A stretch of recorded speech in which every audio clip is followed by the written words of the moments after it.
మహాకుంభమేళా జరుగుతున్న వేళ సనాతన ధర్మ పరిరక్షణ బోర్డుపై మళ్లీ చర్చ మొదలైంది. నిన్న ప్రయోగరాజ్లో నాగా వివిధ అఖాడాల సాధువులతో కేంద్ర హోంమంత్రి అమిత్ సుదీర్ఘంగా చర్చించారు. వారు సనాతన పరిరక్షణ బోర్డు ఏర్పాటు చేయాలని కోరినట్లు తెలిసింది. అలాగే ఆలయాలు, దేవుడి మాన్యాలు, ఆస్తులను ప్రభుత్వ పరిధి నుంచి తప్పించాలని కోరారు. స్టాక్ మార్కెట్లు మోస్తరు లాభాల్లో కొనసాగుతున్నాయి. నిఫ్టీ 22,894 పాయింట్ల వద్ద, సెన్సెక్స్ 75,696 వద్ద ట్రేడ్ అవుతున్నాయి. బ్యాంకు, ఫైనాన్స్, ఐటీ షేర్లకు డిమాండ్ ఉంది. Pharma, health care, media, consumer durables షేర్లపై సెల్లింగ్ ప్రెజర్ నెలకొంది.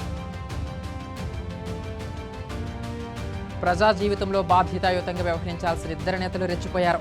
నడి రోడ్డుపై తుపాకులతో కాల్పులు జరుపుతూ వీరంగం సృష్టించిన ఘటన ఉత్తరాఖండ్ రూర్కీలో కలకలం రేపింది. బీజేపీ మాజీ MLA Pranav Singh, independent MLA Umesh నడి రోడ్డుపై తుపాకీ కాల్పులు మూతమోగించారు. ఈ వీడియో వైరల్ అవడంతో పోలీసులు ఇరువురుపై కేసులు నమోదు చేశారు. దక్షిణ భారతదేశం నుంచి ఈశాన్య రుతుపవనాలు నిన్న నిష్క్రమించాయి. 10 రోజుల ముందే ఈ ప్రక్రియ పూర్తవ్వాల్సి ఉండగా వాతావరణ మార్పులతో కాస్త ఆలస్యమైంది. అక్టోబర్ 15న రుతుపవనాలు ఎంట్రీ ఇవ్వగా ఈ సీజన్లో ఏపీలో 286.5 మిల్లీమీటర్ల వర్షపాతానికి గాను 316.5 మిల్లీమీటర్లు నమోదైంది. ప్రధాని నరేంద్ర మోదీ ఫిబ్రవరిలో వైట్ హౌస్కు రావచ్చని అమెరికా ప్రెసిడెంట్ డొనాల్డ్ ట్రంప్ అన్నారు. మోదీ వైట్ హౌస్కు వస్తారు, వచ్చే నెలలో అంటే ఫిబ్రవరిలో రావచ్చు. మాకు భారత్తో మంచి అనుబంధం ఉంది. చాలా అంశాలపై మోదీతో ఫోన్లో చర్చించానని ట్రంప్ మీడియాకు చెప్పారు.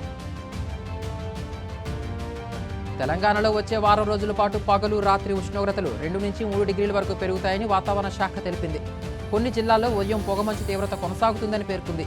పగటి ఉష్ణోగ్రతలు, రాత్రి వేళ కనిష్ట ఉష్ణోగ్రతలు పెరగడంతో చలి తీవ్రత తగ్గిందని వివరించింది.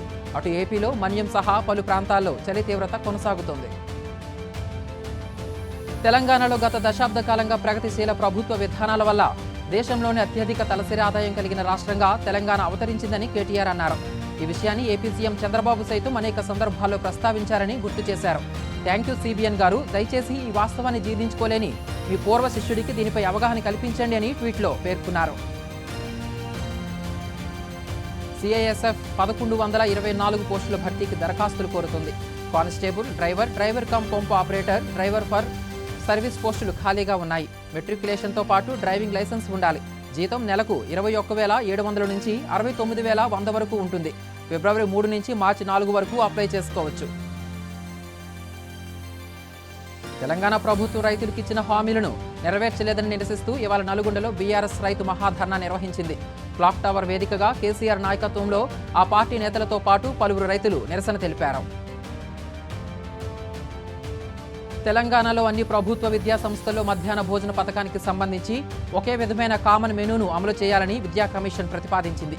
అన్ని కేటగిరీల వారికి మెస్ ఛార్జీలను ₹2 పెంచాలని, ఒకే మెస్ ఛార్జీలను అమలు చేయాలని సీఎస్కు నివేదిక ఇచ్చింది.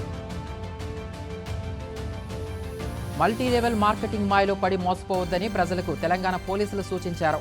ఇంట్లో ఉంటూనే సంపాదించవచ్చనే ప్రకటనలను నమ్మద్దు, ప్రొడక్ట్స్ కొంటే లాభాలు వస్తాయని, మీతో పాటు నలుగురిని చేర్చుకోవాలంటూ బ్రెయిన్ వాష్ చేసే వారితో జాగ్రత్త, మీతో పాటు మరికొందరిని బలి చేయొద్దు అని హెచ్చరించారు. ఇజ్రాయిల్ హమాస్ యుద్ధం ముగియడంతో లక్షల మంది పాలస్తీనియన్లు గాజా బాట పెట్టారు. 15 నెలల తర్వాత వారు శిథిలమైన తమ నివాసాలను చేరుకునేందుకు శరణార్థ శిబిరాల నుంచి గాజా వైపు వెళ్తున్నారు. కాగా 2023 అక్టోబర్ 7 నుంచి ఇజ్రాయిల్ హమాస్ యుద్ధం ప్రారంభమైంది. ఈ యుద్ధంలో 45,000 మందికి పైగా పాలస్తీనియన్లు మృతి చెందారు. మానస సరోవర్ యాత్రను పునఃప్రారంభించాలని భారత్, చైనా కలిసి నిర్ణయించాయి. ఇందుకోసం ఇరు దేశాల మధ్య నేరుగా విమాన సర్వీసులు నడపాలని అంగీకరించాయి. ఈ మేరకు భారత విదేశాంగ శాఖ కార్యదర్శి విక్రమ్ మిశ్రీ, చైనా విదేశాంగ ఉపమంత్రి సన్ వేయింగ్ భేటీ అయ్యారు. వివిధ అంశాలపై చర్చించారు. రాజకీయాలకు గుడ్ బై చెప్పి వ్యవసాయం చేస్తారని ప్రకటించిన విజయసాయిరెడ్డి చెప్పినట్లే చేస్తున్నారు. వ్యవసాయ కార్యకలాపాలకు సంబంధించి కొత్త విధానాలను ప్రారంభించిన విషయాన్ని పంచుకోవడం సంతోషంగా ఉందని ట్వీట్ చేశారు. ఈ మేరకు కొన్ని ఫోటోలను పంచుకున్నారు. పద్మభూషణ్ అవార్డుకు ఎంపికైన నందమూరి బాలకృష్ణను అఖండ 2 మూవీ టీం ప్రత్యేకంగా సన్మానించింది. మూవీ సెట్లో కేక్ కట్ చేయించి ఆయనకు విషెస్ తెలియజేసింది. దీనికి సంబంధించిన వీడియోను చిత్ర యూనిట్ ట్వీట్ చేసింది. ఇప్పటికే సినీ ప్రముఖుల నుంచి బాలయ్యకు అభినందనలు వెల్లువెత్తాయి. తిరుమలలో భక్తుల రద్దీ నిన్నటితో పోలిస్తే స్వల్పంగా పెరిగింది. టోకెన్లు లేని భక్తులకు సర్వదర్శనానికి 8 గంటలు పడుతుంది. ప్రస్తుతం 4 కంపార్ట్మెంట్లలో భక్తులు వేచి ఉన్నారు. నిన్న స్వామివారిని 65,278 మంది భక్తులు దర్శించుకున్నారని అధికారులు తెలిపారు. హుండీకి 3.7 కోట్ల ఆదాయం సమకూరిందని వెల్లడించారు. ఆంధ్రప్రదేశ్లో 250 డిప్యూటీ ఎగ్జిక్యూటివ్ ఇంజనీర్ల పోస్టుల భర్తీకి సన్నాహాలు ప్రారంభమయ్యాయి. ఈ ఖాళీలపై ఏపీపీఎస్సీకి జలవనరుల శాఖ ప్రతిపాదనలు పంపనుంది. త్వరలోనే నోటిఫికేషన్ విడుదల కానున్నట్లు సమాచారం. ఇటీవల ఈ శాఖలో 266 మంది ఉద్యోగులకు ప్రభుత్వం పదోన్నతులు కల్పించింది. త్వరలోనే మరికొందరికి ప్రమోషన్లు ఇవ్వడంపై ప్రత్యేక ప్రధాన కార్యదర్శి సాయి ప్రసాద్ దృష్టి సారించారు. అన్నమయ్య జిల్లాలోని ములకల చెరువు కేజీబీవీ పాఠశాలలో జరిగిన సామాజిక తనిఖీలో దారుణ విషయాలు వెలుగులోకి వచ్చాయి. నెలసరి సమయాల్లో సిబ్బందిని శానిటరీ ప్యాడ్లు అడిగితే పీరియడ్స్ చూపించమంటున్నారని బాలికలు వాపోయారు. తలస్నానం చేస్తే 100 రూపాయలు ఇవ్వాలని బెదిరిస్తున్నారని, తెల్లవారుజామున 4 గంటలకే నిద్రలేపి చపాతీలు చేయిస్తున్నారని తెలిపారు. దావోస్ పర్యటనలో కంపెనీలతో రాష్ట్ర ప్రభుత్వం ఒక్క ఒప్పందము చేసుకోకపోవడంపై వస్తున్న విమర్శలకు మంత్రి లోకేష్ కౌంటర్ ఇచ్చారు.